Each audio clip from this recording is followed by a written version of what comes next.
On a l'accident et mon ami en fait, a dit qu'il était tout seul dans la voiture. Il m'a laissé comme ça sur le bord de la route, il aurait pu me laisser mourir, il s'en fichait en fait. J'avais 17 ans, je revenais de mes vacances dans le sud, j'avais été voir ma famille. Je remonte dans le nord, avec mes amis, on organise une soirée de retrouvailles. Là, mon pote m'envoie un message pour me dire si, en attendant d'aller à la soirée, si j'étais chaude d'aller au McDo ou quoi. Je demande s'il a pas bu, pas fumé, s'il avait pas attaqué la soirée avant. Vu qu'on prenait la route, on sait jamais. Donc il me dit que non, il a pas bu, pas fumé, rien quoi. On commence à prendre la route et tout en même temps, il est au téléphone en haut-parleur, donc avec l'autre groupe de potes qu'on devait rejoindre après pour savoir il y avait qui à la soirée. On suit un tracteur un peu lent, donc je vois qu'il veut le doubler, qui met pas son clignotant. Et je vois le tracteur en même temps qui veut tourner et qui n'a pas non plus le clignotant. Donc là, je sens le danger. Et là, trop noir.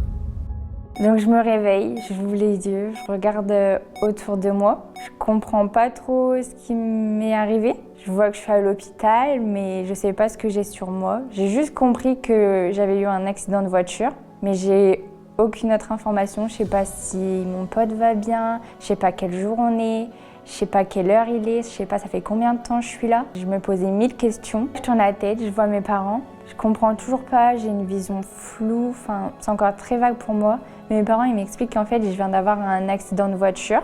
Et moi je sens vraiment une gêne à mon œil, enfin j'ai super mal. Mais ils me disent de surtout pas toucher et de pas me regarder. J'avais une assez grosse plaie au niveau de l'œil, en fait j'avais mon œil complètement ouvert, des multiples fractures au niveau du bassin et des éclats de verre partout sur mon corps, principalement au niveau de ma tête. Moi, la nouvelle, je l'ai entre guillemets, on va dire bien prise parce que j'étais trop shootée par les cachets pour pas avoir mal. Le lendemain matin, on m'opère juste pour refermer la plaie. Je reste encore une bonne semaine à l'hôpital, puis après je rentre chez moi en fauteuil roulant. Là, je retourne chez moi et je vois mes parents, ils ont complètement aménagé la maison. Ils m'avaient mis un lit en bas parce que forcément j'étais en fauteuil roulant, donc je pouvais pas monter. Je vois qu'ils ont retiré tous les miroirs de la maison, toutes les photos de moi avant. Donc là, je comprends pas trop ce qui se passe, pourquoi ils insistent autant à ce que je me vois toujours pas. Ça fait plus d'un mois, je me suis pas vue. Il y a des infirmiers qui viennent matin et soir pour me faire des soins au niveau de mon œil. Je commence à reprendre des forces. Avec les plusieurs séances de kiné, je commence à réapprendre à marcher en béquille. C'était très dur. Mais j'ai trouvé la force d'aller jusqu'à ma salle de bain pour me voir dans le miroir. Et là, gros choc. Je vois, j'ai plein de cicatrices au niveau de mon œil. Je me dis, c'est pas possible, je peux pas rester comme ça toute ma vie. Enfin, je me vois vraiment défigurée et je me dis, c'est fini pour moi parce qu'en plus, j'étais dans l'esthétique. Donc, je me dis, c'est fini, plus jamais je pourrai faire ce que je veux.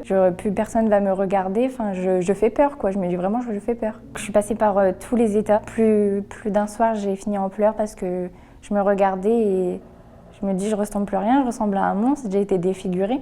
Mes parents, ils ont su que je m'étais enfin vue, mais moi, j'acceptais pas, enfin, je m'acceptais pas comme ça. Donc, on a cherché une solution pour, on va dire, me réparer. Et donc, on a trouvé la solution de la chirurgie. Je viens de la première consultation avec le chirurgien.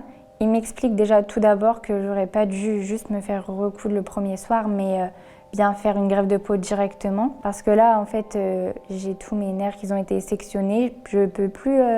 J'ai plus la sensation de tout mon côté de tête droite en fait, que ce soit au toucher ou avec de l'eau chaude, eau froide, j'ai plus aucune sensation. En fait, ils ont juste recousu mes cils avec mes sourcils, donc j'avais plus du tout de paupières. Mon œil restait toujours ouvert, donc je perdais de la vue parce que mon œil était déshydraté. Je devais mettre constamment des gouttes, de la pommade pour rester mon œil hydraté. Même pour dormir, c'était compliqué pour moi, je dormais avec un œil ouvert quoi. Donc là, il m'explique que je vais avoir plusieurs greffes, ça va s'étaler sur plusieurs années. Et moi, j'étais, on va dire, contente parce que je me suis dit, enfin, il y a quand même une solution, je ne vais pas rester comme ça toute ma vie. Donc là vient la première opération. Il me prend de la peau derrière l'oreille pour la placer au niveau de la paupière. Après ça, j'ai subi 2 autres opérations pour améliorer ma greffe et j'en ai encore plein d'autres à faire pour remettre de la pigmentation, pour poncer les cicatrices, pour enfin retrouver mon visage d'avant. En plus des chocs physiques, j'ai eu un énorme choc psychologique du fait que j'ai eu plein de flashs de moi qui hurle dans la voiture ou des pompiers, des cris, des pleurs qui m'empêchent de dormir. À cause de ça, j'ai des cachets la nuit. J'avais besoin de réponses à mes questions en fait. Donc je me suis dirigée vers mes parents, je leur ai posé plein de questions pour enfin comprendre l'histoire.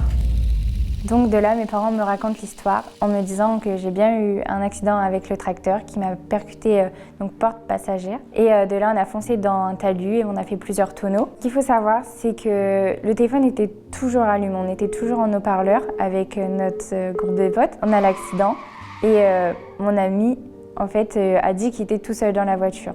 Il m'a pas porté secours et il m'a laissé tout seul, alors que lui n'avait absolument rien eu. Ce n'est même pas lui qui a appelé les pompiers, en fait, c'est un infirmier qui nous suivait derrière, qui m'a porté secours. Lui, au final, il m'a laissé comme ça sur le bord de la route. Il aurait pu me laisser mourir et il s'en fichait, en fait.